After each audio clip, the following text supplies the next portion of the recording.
There's this huge appeal, isn't there? The whole idea of real estate investing leading to, well, financial freedom. Oh, absolutely. Owning property, that passive income dream, Hmm, it definitely draws people in. And look, the potential is very real. it is.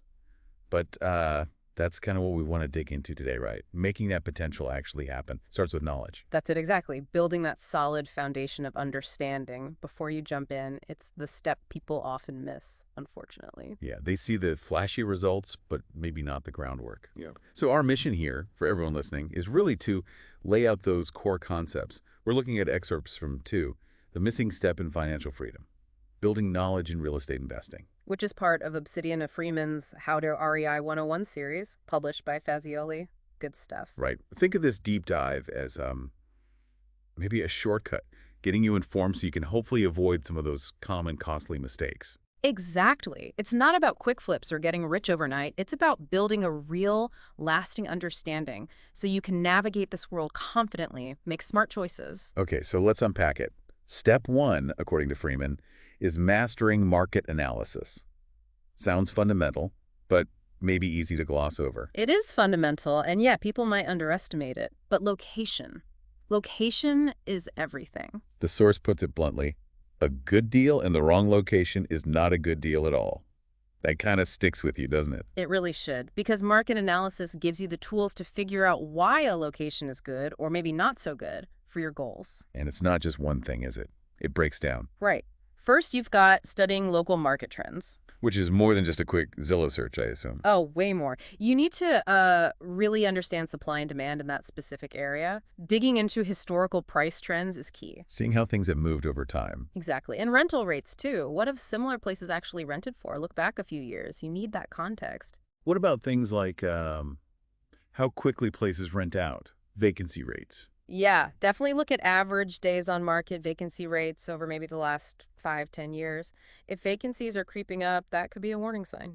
Makes sense. And population growth, that seems like an obvious driver. Huge driver. More people usually means more demand for housing. But is it always good growth? That's a great question. You need to look at why it's growing. Is it job creation? That ties into the economic health. Right. What industries are there? Is it diverse or all reliant on one thing? Exactly. A strong, diverse job market usually means a more resilient housing market. You also want to see if infrastructure is keeping up roads, schools, amenities. That supports growth long term. Okay, so that's the big picture trend. Then Freeman says evaluate neighborhoods, getting more granular. Right down to the street level almost. Because even in a good city, neighborhoods can vary wildly. So what tools do you use there? Things like walkability scores. Can people walk to shops, parks? School ratings are a big one, even if you don't expect families. Good schools often mean a desirable area overall. And safety, of course. Crime stats. Absolutely critical for attracting good tenants and keeping them. You're basically looking for those pockets with strong rental demand right now, or clear signs of future potential. Like new businesses opening, parks being built. Yeah, signs of investment, signs of stability, consistently rising property values within that specific neighborhood. Those microfactors matter a lot. Okay. And the third piece of market analysis, understanding market cycles. Yeah, this is crucial and often missed by beginners. Markets move up and down, right? They cycle. Like a buyer's market versus a seller's market. Exactly. Knowing where the market is now helps you time your investment. Are there tons of properties sitting around giving buyers leverage? Or is everything flying off the shelves, pushing prices up? So you don't want to accidentally buy at the absolute peak if you can help it. Precisely. Understanding the cycle helps you adjust your strategy, your offers, your timing. It's about informed decision-making. Makes total sense. Okay. Location, market, deep dive check. Let's shift to step two. Learning rental property cash flow calculations. Freeman calls it the lifeblood. And it really is. If the property isn't bringing in more money than it costs month after month, well, the investment isn't really working, is it? So how do we figure that out? Needs to know the terms first, I guess. Yep, got to speak the language. First is gross rental income. That's simple enough, all the rent you collect. Okay, total rent coming in. Then you have operating expenses. These are the ongoing costs just to own and run the place. Like property taxes. Insurance. Exactly. Property taxes, insurance, and probably landlord insurance, not just homeowners.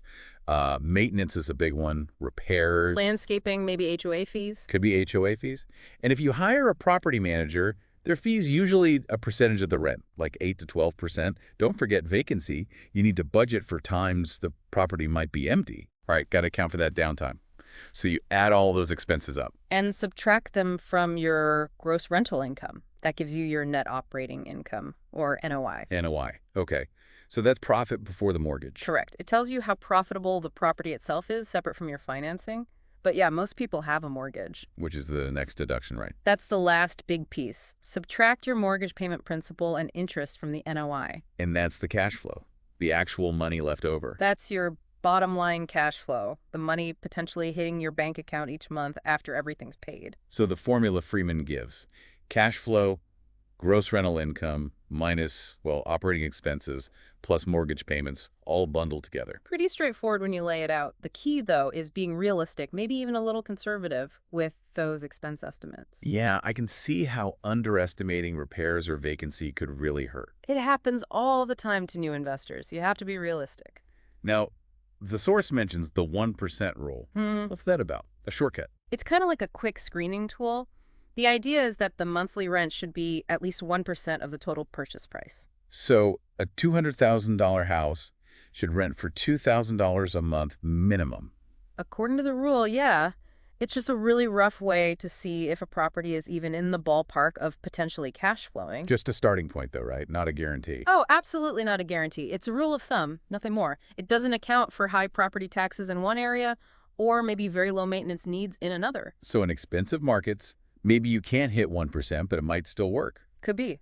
Or in cheaper areas, maybe you need 1.5% or even 2% to actually cover everything and make a profit. So don't rely on the rule, basically. Don't rely on it. Use it as a first glance, maybe. But then you must run the detailed numbers for that specific property using realistic local expenses, current interest rates, everything. Do the actual math. Got it. Okay, so market.check, cashflow.check. What's next?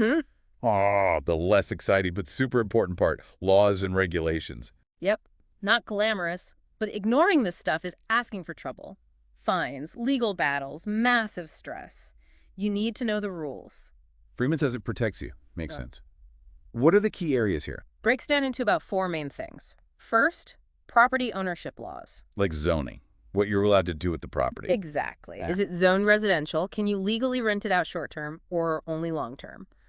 What about building codes? If you plan renovations, you need to know the standards. Permits and inspections, too, I guess. Absolutely. Doing work without the right permits can cause huge headaches down the road. You got to make sure your plans are legal before you start. Okay. Then there's tenant and landlord laws. This feels crucial if you're renting it out. Hugely crucial. Every state, sometimes even city, has specific rules. You need to know tenant rights inside and out. Like eviction procedures, you can't just kick someone out. Definitely not. There are very specific legal processes. You also need to understand lease agreements. What are your obligations? What are theirs? And rules about security deposits. How much? When to return it. Yep. Rules for security deposits, rules for how and when you can raise the rent, who's responsible for specific types of maintenance. It's all spelled out legally. Better know it beforehand. Okay, third area, tax regulations. This is where some benefits come in. Often, yes. Real estate has potential tax advantages. Deducting mortgage interest is a big one for many people. Property taxes are usually deductible too. And depreciation. I hear that mentioned a lot. Right. Depreciation lets you deduct a portion of the property's cost over time, reflecting wear and tear, even if it's appreciating in value. It's a paper deduction, which is nice. But you also have to think about taxes when you sell, right? Definitely. Capital gains tax. If you sell for a profit, the government runs its share.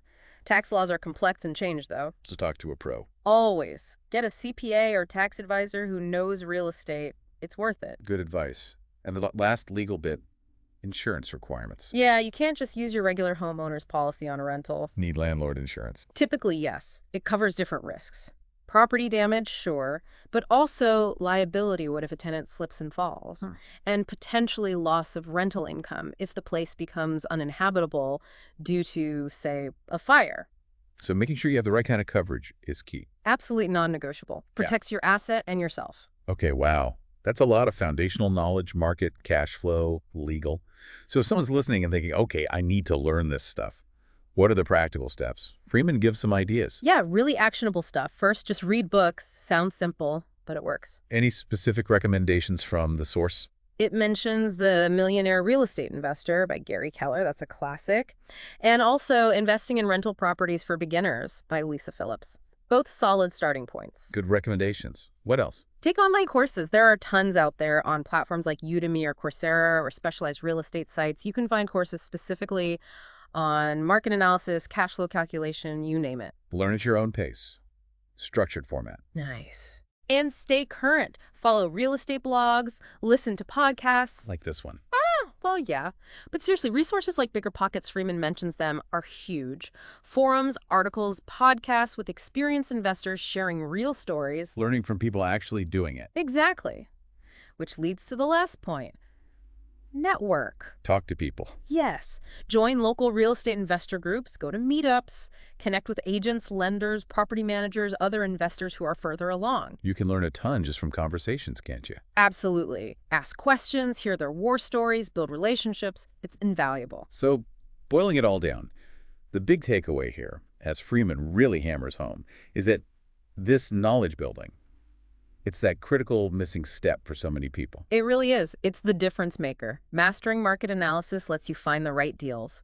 Nailing cash flow calcs tells you if they'll actually work financially. And knowing the laws keeps you safe and avoids major problems. Exactly. Get those pillars in place, and you're equipped to make informed decisions, build wealth steadily over the long term.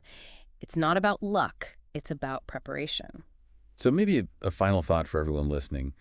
As you think about getting started or maybe leveling up your real estate game, which of these areas, we talked about market analysis, cash flow, the legal stuff, which one kind of sparks your interest the most right now? That's a good prompt. Because maybe just focusing your initial learning energy on that one area, the one you're most curious about, that could be a really powerful way to just begin the journey, right? Get some momentum going. I like that. Start where the curiosity is strongest. It makes the learning feel less overwhelming and more engaging. Great way to start building that essential knowledge base. Definitely something to think about. Thanks for taking this deep dive with us.